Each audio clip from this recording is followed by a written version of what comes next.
नमस्कार, आपका हमारे इस न्यूज चैनल पर हार्दिक स्वागत है। हरियाणा में बड़ौदा सीट पर विधानसभा उपचुनाव होने वाला है। सबसे पहले सबसे सटीक ओपिनियन पोल लेकर आए हैं। कृपया इस वीडियो को ध्यान से शुरू से अंत तक देख लीजिएगा। अगर आपने इस वीडियो को देख लिया तो और किसी सियासी गणित को पढ़ने की आपकी आवश्यकता नहीं होगी। तो ध्यान से देखें, शुरू से अंत तक देखें, चैनल को जरूर सब्सक्राइब करें और आपके अनुसार बड़ौदा में किस पार्टी की जीत दर्ज होगी जरूर कॉमेंट करके बताइएगा। आपको बता दें कि हमने जो ऑब्जर्वेशन किया है उसके आधार पर दो फैक्टर नजर आए हैं। एक फैक्टर यह है कि अगर भूपेंद्र सिंह हुड्डा अपने किसी खास समर्थक को टिकट दे देते हैं तो कांग्रेस पार्टी यहां पर एक तरफा जीत दर्ज करेगी। हालांकि हरियाणा में यह भी है कि जिस पार्टी की सरकार बनी होती है, सरकार बने होने के रहते जब कोई विधानसभा उपचुनाव होता है तो उस सरकार की पार्टी का जीतना 70% मुमकिन होता है। पीछे जिंद का उपचुनाव हुआ था जिसमें भारतीय जनता पार्टी अच्छे मतों से जीत दर्ज की थी। अब बड़ौदा का चुनाव होता है। बड़ौदा अलग फैक्टर है। भूपेंद्र सिंह हुड्डा यदि अपने खास समर्थक को या किसी अन्य नेता को टिकट दे देते हैं तो आपको बता दें कि एक तरफा यहां पर कांग्रेस पार्टी जीत सकती है। भारतीय जनता पार्टी वीक इसलिए है क्योंकि यहां पर 50% आबादी जाट वोट बैंक की है और जाट वोट बैंक आपको पता है कि 2019 के विधानसभा चुनाव में भाजपा का कट्टर विरोध किया था। तमाम भाजपा के जाट नेता, चाहे सुभाष बराला हो, चाहे कैप्टन अभिमन्यु हो, चाहे वीरेंद्र डुमर खाजी की धर्मपत्नी हो, चाहे फिर अन्य कोई जाट नेता हो, उनकी करारी हार हुई है। और बड़ौदा में जो 50% जाट वोट बैंक है वो अहम साबित होंगे। ग्रामीण क्षेत्र है, ग्रामीण क्षेत्रों में हमेशा से ही भाजपा पिछड़ती आई है। किसान इस सीट पर सबसे ज्यादा है कि किसान जमींदार। आपको पता है कि जो हरियाणा में जो विपक्ष ने माहौल बनाया है कि भाजपा और उसकी गठबंधन की सरकार किसान विरोधी है और जो उन्होंने कुछ पहल की है वो किसानों के नकारात्मक है, जिसके कारण इस सीट पर भाजपा का पलड़ा भारी होता हुआ नहीं दिख रहा है। भाजपा के पास इस वक्त प्रबल दावेदार भी नहीं है। हालांकि पहलवान जो योगेश्वर दत्त है उसको पिछले विधानसभा चुनाव में प्रत्याशी बनाया था। अच्छे वोट भी उन्होंने प्राप्त किए थे लेकिन जीत नहीं सके थे। यहाँ पर जो हुड्डा खेमा है वो बहुत ही अच्छा फैक्टर साबित होता है। हुड्डा का निजी वोट बैंक यहाँ पर है।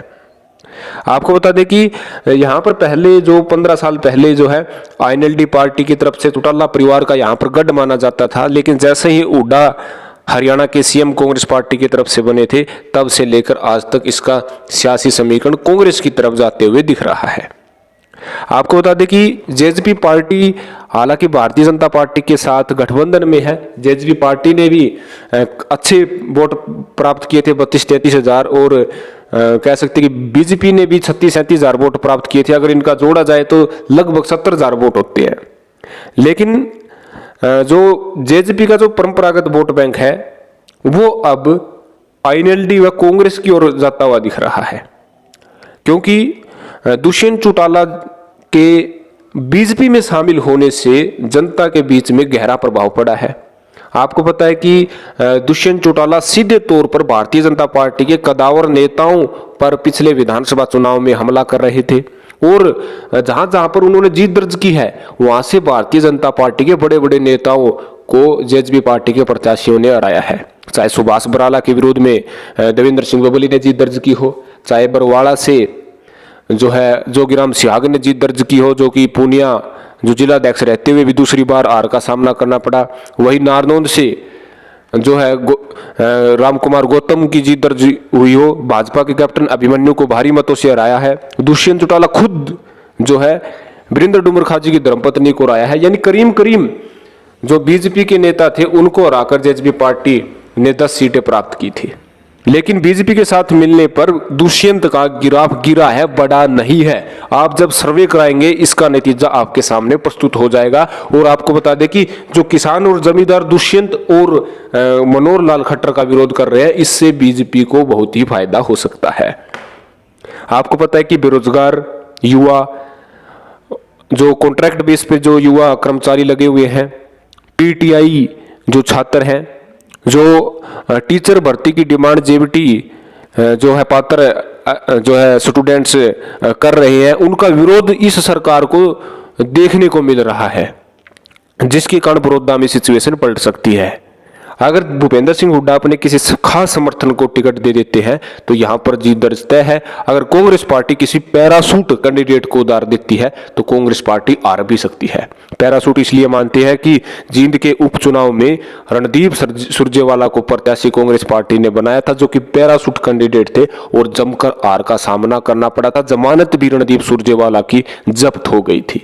अगर ऐसे ही किसी प्रत्याशी को कांग्रेस पार्टी उतार देती है, रणदीप सुरजेवाला को या किसी अन्य नेता को, पैरासूट कैंडिडेट को उतार देती है, तो उड्डा खेमा जो है, उड्डा के जो परंपरागत वोट है, निजी वोट बैंक है, वो दूसरी पार्टी में आस्था जता सकते हैं। आईएनएलडी पार्टी में भी जा सकते हैं, भारतीय जनता पार्टी में भी जा सकते हैं। तो यानी उड्डा का जिस पर आशीर्वाद होगा वही कैंडिडेट लगभग जीत सकता है। कांग्रेस में यदि उड्डा टिकट बांटने का कार्य कर दे, पैरासूट कैंडिडेट न हो, तो आराम से कांग्रेस पार्टी बड़ौदा की इस सीट पर जीत दर्ज करने वाली है। आपको क्या लगता है, आपकी क्या विचार है, जरूर कमेंट कीजिएगा। आपको यह भी बता दें कि आईएनएलडी पार्टी इसमें महत्वपूर्ण भूमिका निभाएगी। आईएनएलडी पार्टी पिछले 6 महीनों में जेजेपी से ज्यादा ग्राफ प्राप्त किया है। जेजेपी का पिछले 6 महीनों में ग्राफ गिरा है, वहीं आईएनएलडी का ग्राफ बहुत ही बड़ा है। ये एक चिंताजनक दुष्यंत चौटाला के लिए बात है। तो फिर से हम आपके सामने एक नए सियासी समीकरण के तहत आपके सामने जो है मुखातिब होंगे। तब तक के लिए धन्यवाद। अगर चैनल को सब्सक्राइब नहीं किया तो अभी कर लें और कमेंट करके जरूर बताइएगा कि आपके अनुसार कौन सी पार्टी इस बड़ौदा के चुनाव को जीत सकती है। धन्यवाद।